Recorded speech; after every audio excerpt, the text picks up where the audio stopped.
2023 marks the 60th anniversary of one of the St. Louis Zoo's most beloved attractions. The Emerson Zooline Railroad is the largest miniature railroad operation in North America and carries between 500 and 800,000 guests per year.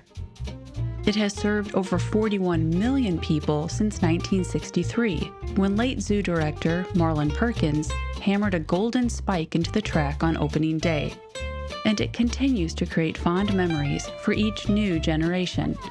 The zoo did not own the train or purchase the train in 1962 for that 1963 season. There was actually an outside operator, and it was so successful that the zoo was like, we have to do this operation ourselves. And so the zoo actually did a bond initiative to purchase the Zooline Railroad and track, and we've operated it ever since. So the first locomotive that we actually had looked very different than the ones you see. We actually had one that was designed to be a steam locomotive, and that was named after the spirit of St. Louis, because it kind of had a look very similar to Charles Lindbergh's airplane, very sleek, silver, simplistic design. And from that idea sort of sprung the idea of naming the trains after people that were relevant to St. Louis history or Missouri history. And we pretty much have kept that tradition all the way through to the new electric train that we got this year, which is named after Mary Meachum. All 7 of the locomotives are cared for and driven by engineers, who also maintain the 1.5 miles of track that winds around the zoo. After retiring from the printing industry, senior engineer Ed Koeninger followed his real passion. I have an insatiable love of trains, and the zoo let me come out here and play with them. You know, it's trying to take my enthusiasm for the trains and then turn it into the kids, see if we get them involved in it. That's what I enjoy the most. I'm living my dream. Most of the people here, they're not here for the money, they're here to have fun, and you can really tell. And it's a very unique environment to be involved in, and I'm definitely very lucky to be a part of it. Stephen Bowman's grandfather also had a second career as an engineer when he retired from teaching at Harris Stowe. I was not really a stereotypical train-loving kid, but he was a train-loving adult. He had the train set in the basement. He was always taking us out to the zoo to ride the train.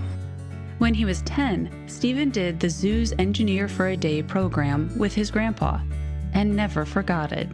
We spent the morning on the train, and I talked about it for years and years afterwards. Now here I am, working on the railroad, just like my grandpa did. Unfortunately, he wasn't able to see me work on the railroad. He passed right before, but one of my fondest memories, he was on the decline, but we were able to bring him back for one last ride on the railroad. Now the assistant manager of the railroad, Stephen still keeps that photo from his Engineer for a Day with Grandpa on his desk. He loved doing it, and I sure love doing it too. It's a lot of fun. Though a love for trains unites all those who work on the railroad, the most recent addition has inspired some mixed feelings. The electric train runs fantastic. It's a great train. I think a lot of the engineers, they like the challenge of operating a regular locomotive. You've got to adjust the throttle as you're going around the track. So if you got, a cold morning like today, the tracks are a little slick, they have to accommodate for that. The electric train does all of that for you. So you're not being tested what your ability is.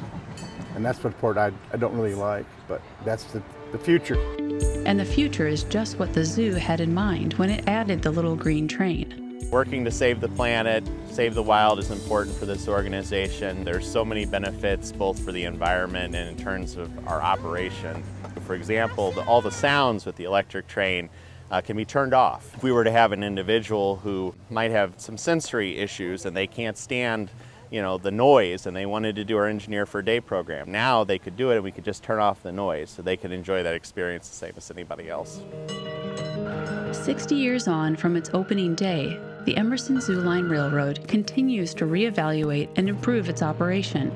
We are often referred to by the manufacturer as the model for how you should do business here. We're incredibly proud of it. We constantly are working to refine our process, and I'm very proud of the fact that people look to us for guidance when they're either building a new operation or looking to improve their own.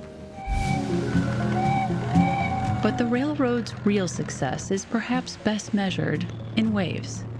The trains still follow the same tracks they did 60 years ago.